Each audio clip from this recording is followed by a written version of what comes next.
Welcome back, guys. Part 4.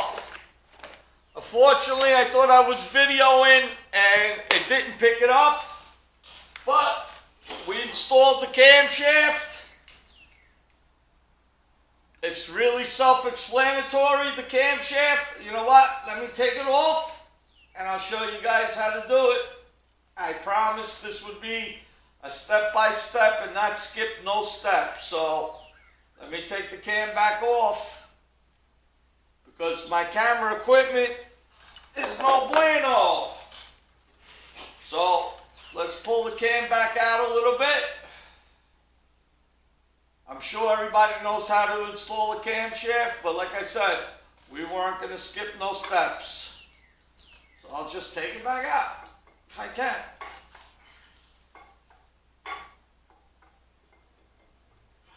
You want to take it out and put it in very gentle. Don't slam it in and don't slam her out.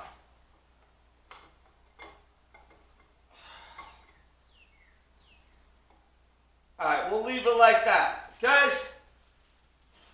Assembly lube, right? You take the camshaft, stick it in the hole, assembly lube on the journals, wipe it all around,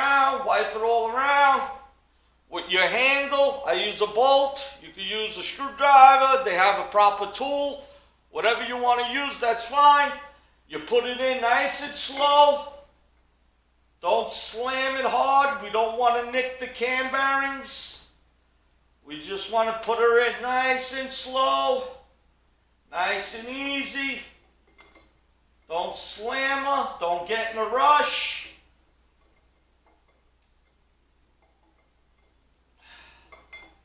Because the last journal is the problem usually.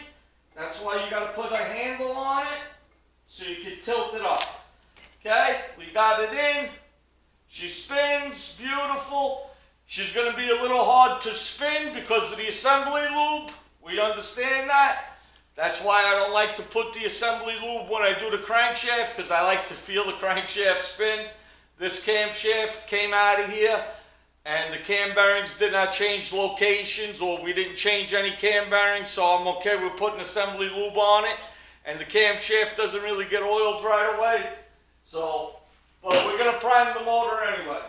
So, with that said, slide your camshaft in. Get your bolts for your thrust plate. I just had it. Here they are. The thrust plate says on it, back, bottom. Back, bottom. So you're going to put it on facing back, bottom. If you look at the block, there's two threaded holes and one hole that's open. The open hole is for this oiling groove. Gets squirted in there, so you can't really mess it up. Back bottom goes right in. If you want, you put a little Loctite on these bolts. And I think the torque specs for this is like 20 pounds maybe, if that. Let me double check. The torque specs for this is 20 pounds. I'm not torquing it, I'm hugger-dugging it. Cam thrust plate, 10 foot-pounds. So I'm not torquing it, I'm just hugger-dugging it. So I'm going to go like this, little like this, little like this. And I'm going to hugger-dug it.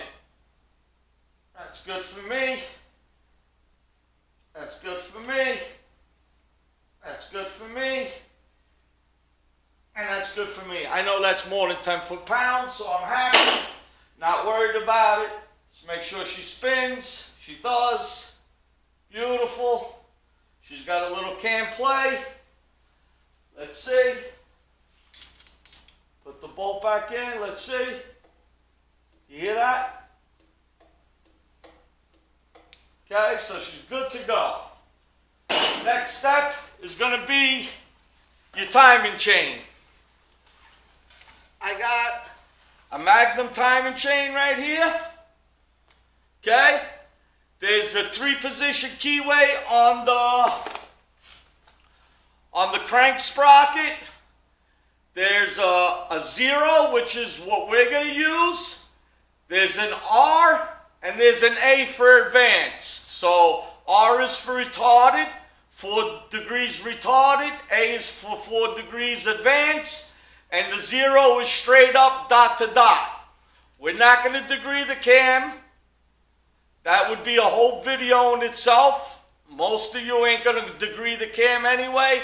And the camshaft that we have, we already know it is what it is. It's a stock cam that came out. So there's no question, is it the right cam? Is it the wrong cam? Did it get mixed up in a camshaft box, packaging, and the lift and duration and all that is wrong? We already know that it is what it is. It came out of this motor. We're okay with dot to dot, which is 0 on the crankshaft sprocket. The keyway on the crankshaft, right in, goes on 0. And it should slide in with no problem, hopefully. Okay, perfect. Okay, it goes on. Okay, now what I do is I checked with the bridge and a dial indicator to get the crankshaft at top dead center. Okay, so the keyway facing straight up is with the piston at top dead center. Now, do we know if it's compression stroke or non-compression stroke? I don't know that, but I know that number 1 is at the very top, and it's within 1/1000th of this dial indicator. I know that it's perfectly. Also, what I did was I measured from the top of the piston to the top of the block to see how much the piston is down in the hole, like 0 deck. Is the piston lower or is the piston out of the hole? Miraculously, this motor's been never taken apart and it's 0 deck. It's like 2000s. So is my measurement perfect? But it's pretty damn close.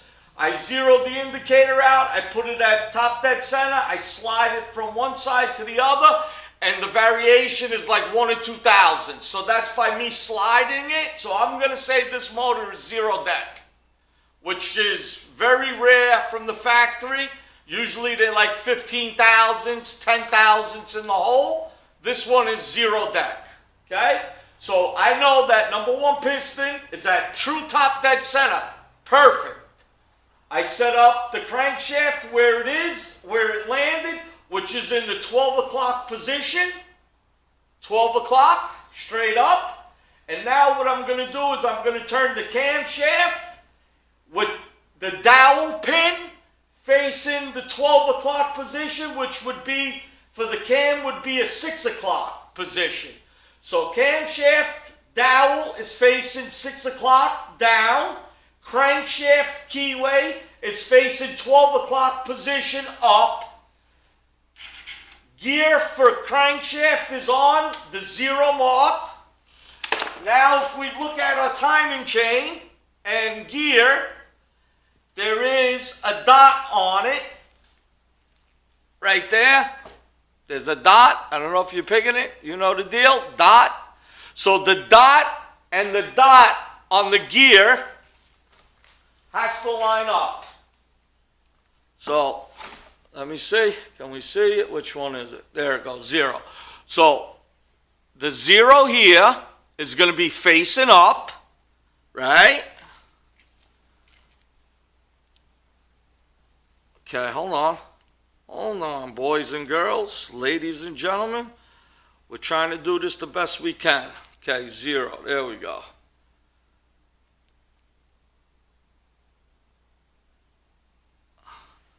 So that's how it should look. The dot should be facing the 0. So if you look at it, it's going to be looking like this. That's how it should look when you have it hung on the motor. Like that. That's how it should look. The 0 and the dot should be looking like that, okay? It's called dot to dot. We're not degreeing the cam. We know the camshaft, what it is. So we're gonna do dot to dot. I'm gonna put a little oil on the crank. There we go. A little on the gear, a little on the pin, and a little on there, okay? And then we're gonna lube up the chain and everything else. So what I do is, I leave the crank with the dot facing 12 o'clock, with the 0 facing 12 o'clock, and the dowel and the dot, and I put it on like this, and I make sure that when I slide it onto the dowel, that it is going to be perfect for what we want, dot to dot. Okay, so that looks perfect to me. The 0 and the dot, perfect. Now I push them both on together, give that one a tap. I know that number 1 piston is at top dead center, 100%. I got the dial indicator on it. We got our dot to dot is perfectly lined up. That's on, beautiful. Let me get the camshaft retainer bolt, wherever that went, which is right here. You could put a little Loctite on here if you like. That's fine. Hopefully you guys are understanding. Once I finish, I'll take it off and I'll explain it to you again. You put a little Loctite on here if you like. You don't have to. Make sure that your camshaft dowel is at least halfway in there, which it is. Some of them stick out all the way, some of them don't. Sometimes they even give you extra dowels. They don't even give you extra dowels anymore, guys, which is crazy. So let's screw this in. Let's tighten that up. Just snug it with the right wrench for now. And this will get torqued because this is pretty big. The other one, like I did before, I don't torque them because you try to torque them and they break sometimes. So, okay. Certain things you torque, certain things you don't torque. Like intake manifold bolts, I don't torque them. I just work it around, work it around, work it around, work it around until it's tight. I snap too many of them going by torque specs on the intake manifold, so that's definitely another one that I won't torque. And oil pan bolts, I won't torque those either. So, okay, now we're going to set our indicator to 0, because we know we're at 0, top dead center. Okay, we're going to make sure our indicator is good. Put it right in the center. I don't know if you guys are seeing this. Maybe I could, no, let me leave it like that.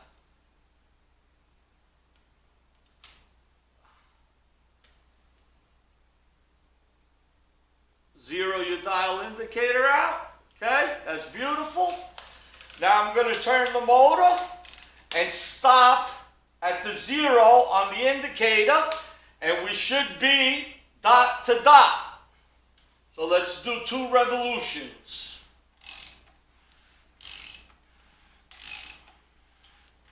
So now if we lined up dot to dot, which I'll do it the wrong way, it's 180 degrees out. The dot is up here and the 0 is over here. Okay? So we don't want that. We want to keep turning until we get dot to dot again. As soon as I get dot to dot, I'm going to stop and we're going to see where that indicator stops. Right there, 0, 0. So everything is lined up and in time. That's it. Done. Torque this down to, I think it's 45 foot-pounds, that one. Let me double check. Correct. Cam bolt is 45 pounds. This one is a fuel-injected motor. There's no mechanical boss for the fuel pump, so we don't need an eccentric. There's no fuel pump eccentric. Okay? All right? That's 45 foot-pounds. Let's get the torque wrench out, and let's torque that one down to 45 foot-pounds. 45 foot-pounds, and that is, I believe, 9/16. Yes, 9/16, 45 foot-pounds. Let's see, 35. 35. We gotta go to 45. That's 40. 2, 3, 4, 5. 45 foot-pounds.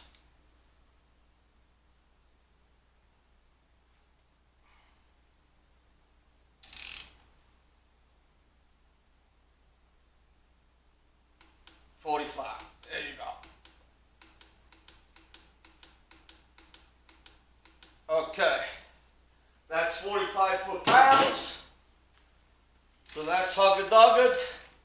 Let's turn her around one more time. Double check, triple check. When this dial indicator stops at 0, we should be in the ballpark. Let's see. Okay, here we go, coming around, coming around, coming around.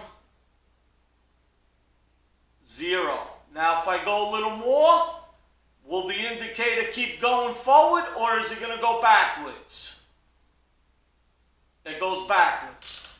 And now if I look, whoa, my finger hurts. Now if I look, it's not lined up. It's a hair off. Because we started to go down. We're not at true top dead center. So let's go back around again. Just to triple check. And we will stop at 0 on the indicator.